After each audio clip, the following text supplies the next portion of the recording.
Hi, everyone, and welcome to The Explainer. Today, we're taking a really close look at a title that completely redefined how we interact with digital worlds. Now, you might look at it and think, it looks kind of out of date. But as we're going to explore, those blocky retro graphics are actually hiding an absolute masterclass in game design. We are going to peel back the layers of this pixelated phenomenon and look at its literally infinite potential. Okay, let's dive into this. I want to take you back a bit, specifically to 2013, to a pretty classic moment of childhood discovery. Picture this. You've got a 9-year-old kid living out in Las Vegas. He and his neighborhood friends are taking a quick break from running around playing war with Nerf guns. He's just sitting there on top of a cinder block wall in his backyard, looking down at his friends. And suddenly, they're speaking what sounds like a completely foreign language. They're shouting things like, "I finally found diamonds," and "Don't look an Enderman in the eye." So, utterly confused, he asks them what on earth they're talking about. And the response he gets is this bold, massive claim that sticks with him for the next decade. They tell him, it's the most awesomest game ever. And honestly, that organic word-of-mouth magic is exactly how Minecraft spread like wildfire across the entire globe. Section 1. Just a box bane? Now, there is always going to be some skepticism, right? Non-gamers often take one look at those retro graphics and immediately dismiss it as this clunky relic from a bygone era of computing. They just see a box game. But to judge Minecraft by its cover is to entirely miss the masterpiece inside. Seriously, if you remember your very first night in this world, you absolutely understand the genius of its design. You aren't handed some long, boring tutorial. Instead, you're given a ticking clock. The day and night cycle kicks in, forcing this immediate hierarchy of needs. You have to figure out shelter. You have to scrounge for resources entirely on your own before the sun sets and the monsters actually start spawning. It establishes this incredibly powerful, self-driven motivation loop from literally minute 1. Section 2. Surviving and Thriving. So let's see how this builds into the core mechanics of the whole experience.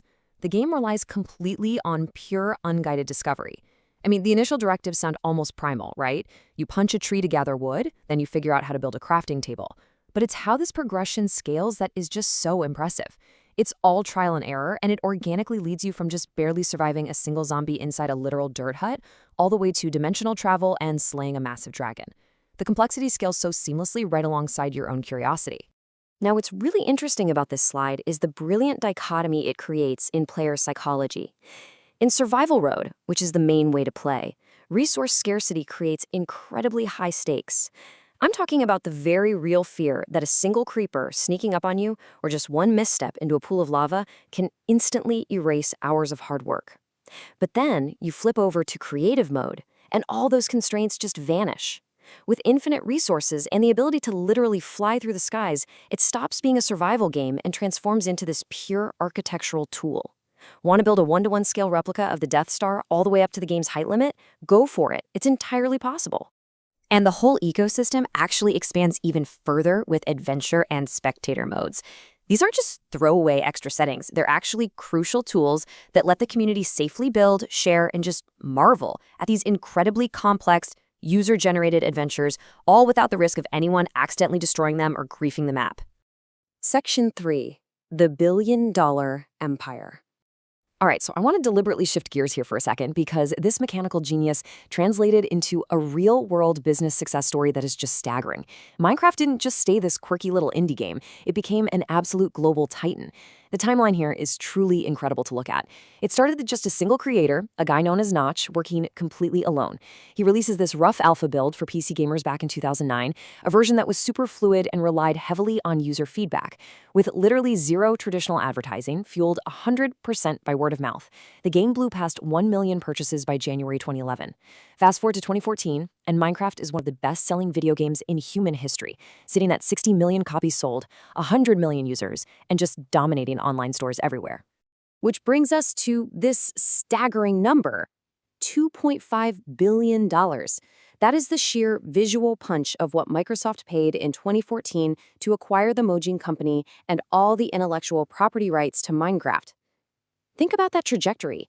Going from a solo developer punching digital trees in an alpha build to a multi-billion-dollar Microsoft acquisition in just 5 years. Insane. And this brilliantly illustrates that Microsoft knew exactly what they were buying.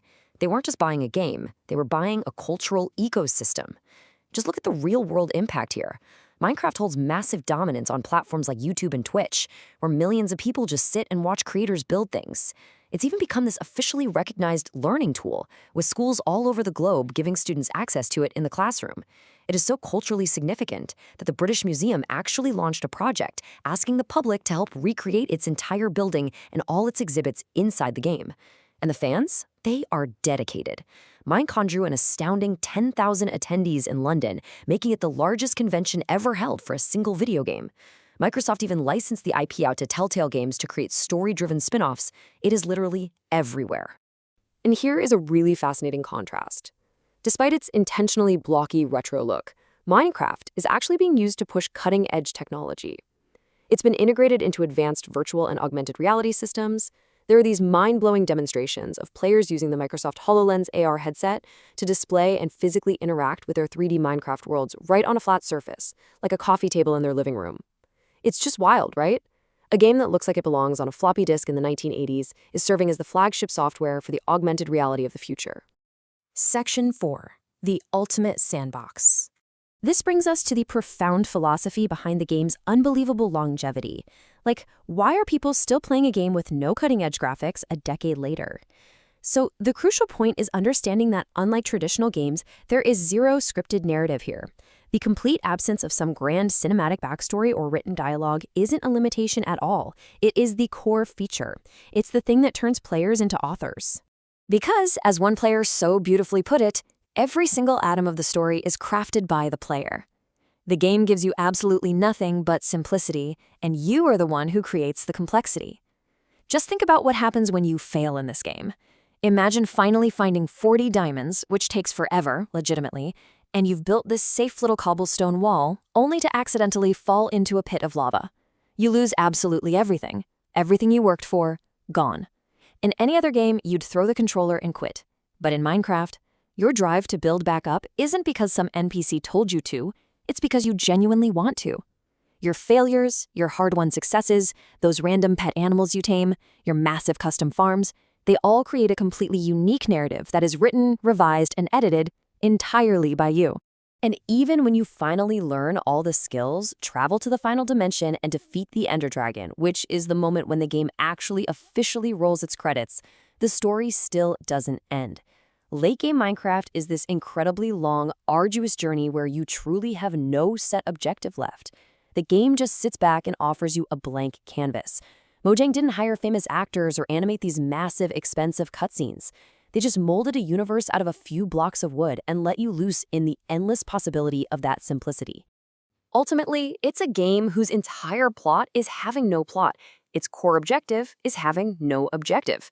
So, as we wrap up this explainer, I really want to leave you with this thought. We spend so much of our digital lives just following instructions, right? Chasing waypoints, consuming stories that were carefully written by other people.